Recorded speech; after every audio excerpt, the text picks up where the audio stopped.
The Fed's announcement at the end of August 2020, really a policy adjustment, it's very telling, and it makes our ongoing education highly relevant to your retirement success.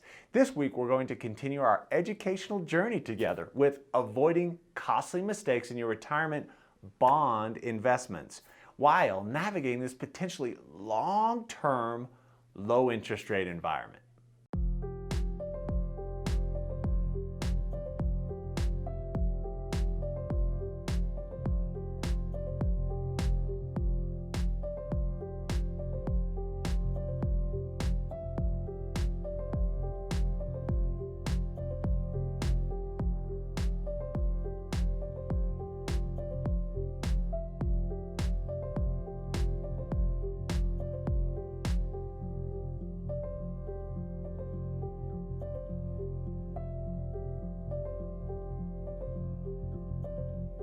I'm Telton Hall, Certified Financial Planner at Advanced Financial Planning in Cedar City, Utah, where we help upper middle class and affluent families accomplish their retirement goals. We're in the middle of a deep dive into index allocations. Specifically at the moment, bond indexes and how they are affected by interest rate environments. With the Fed's August of 2020 policy adjustment to keep interest rates low even if inflation runs loose a little bit, and that policy adjustment really lends to these conversations that we've been having around bonds and where to invest funds. Particularly last week we talked about Treasury inflation protection securities, which is important if inflation runs.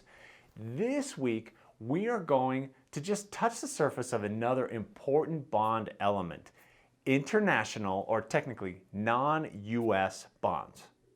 When it comes to indexes, you have so much to navigate. With non-US bonds, there's a lot to choose from. And for this brief conversation, we're just really lumping the spaghetti bowl of non-US bonds on your plate, even though every noodle is technically pretty unique. I'll just give you a couple examples. For instance, you have the Emerging Markets Bond Index, or the EMBI. It's a benchmark index for measuring the total return performance of international government and corporate bonds that are issued by specific emerging market countries where they have to meet certain requirements, a certain criteria that they have to meet.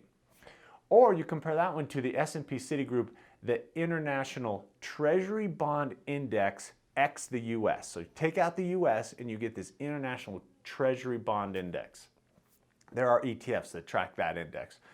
That index is really designed to measure the performance of Treasury bonds issued in local currencies by developed market countries outside the US. This is important because these bonds, they're non-US treasuries, still treasuries, but non-US treasuries, but they're in developed countries, not in emerging markets like the index I mentioned a second ago, and they are issued in local currencies instead of in US dollars. That's important. We'll come back to that here in a second.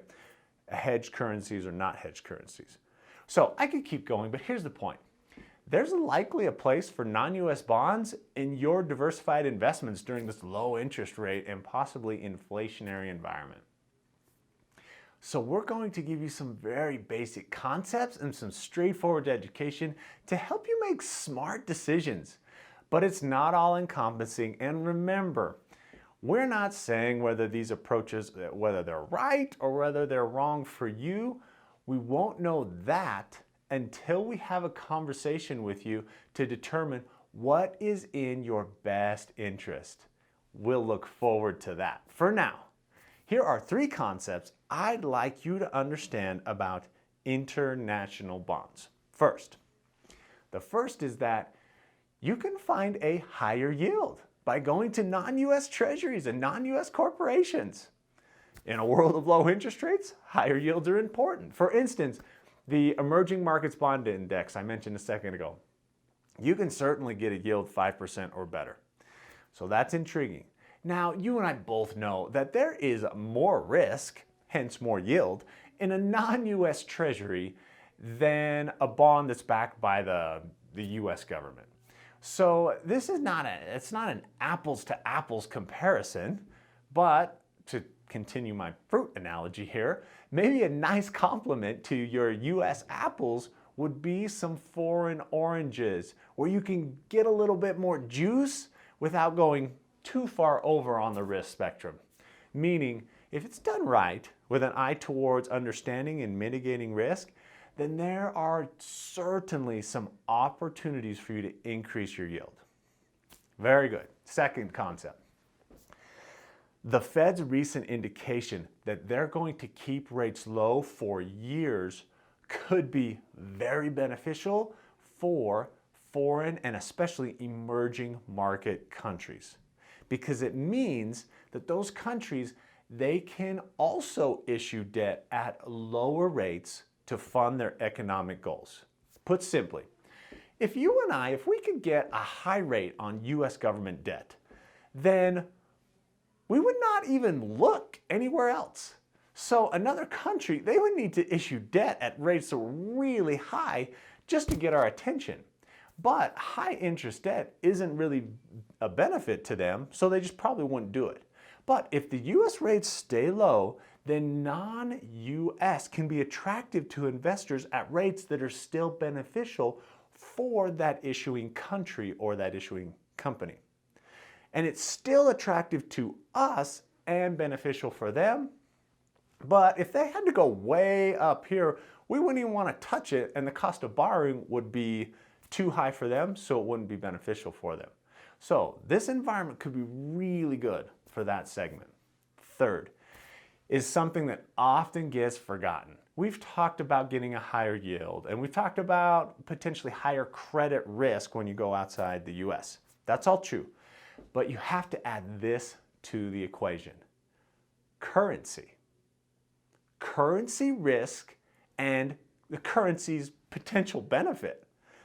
All right, we're going to give it to you simply again here. A country's inflation, it's generally correlated to its dollar becoming less valuable. That makes sense. If the dollar devaluates, then you buy less, especially on imported goods. So there is a devaluing effect for both those who live here, but also in comparison to other countries. We all get this when we travel, and we'll notice the different exchange rates between countries. When it comes to bonds, you can invest in currency hedged or currency unhedged foreign bonds. Another way would be whether you buy it in local currency dollars or in US denominated dollars. The reason you typically lean towards hedged as a US investor is because if the currency of the country from which you purchase the bonds, if it drops in value relative to the US dollar, then your return for those bonds will be reduced by the same degree as the currency devaluation. And the US dollar is typically pretty strong. But the opposite can be true as well. In certain environments, if the dollar weakens compared to the other country from which you purchase the bonds, then the return for those bonds could increase. That could be very important for your retirement success. Let me just say this. We like our clients. We care about our clients. We love our clients. We understand that you certainly did not put in a request to be retiring into this type of an environment.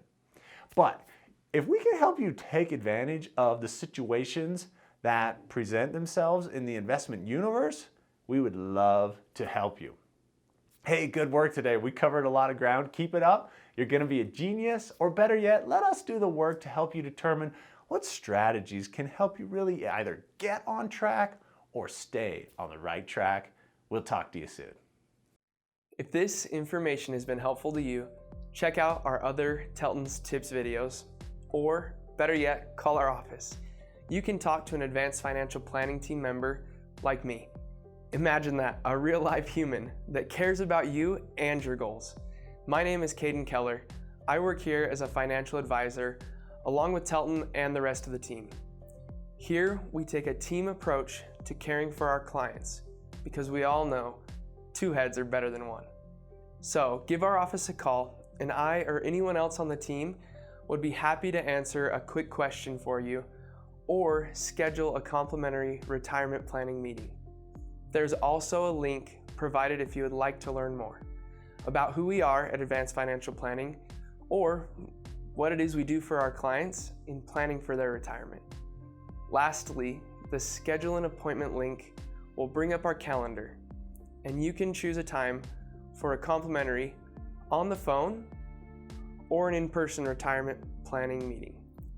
Whichever option you choose, the only mistake is to do nothing and keep working and putting retirement preparation off until you die at your desk.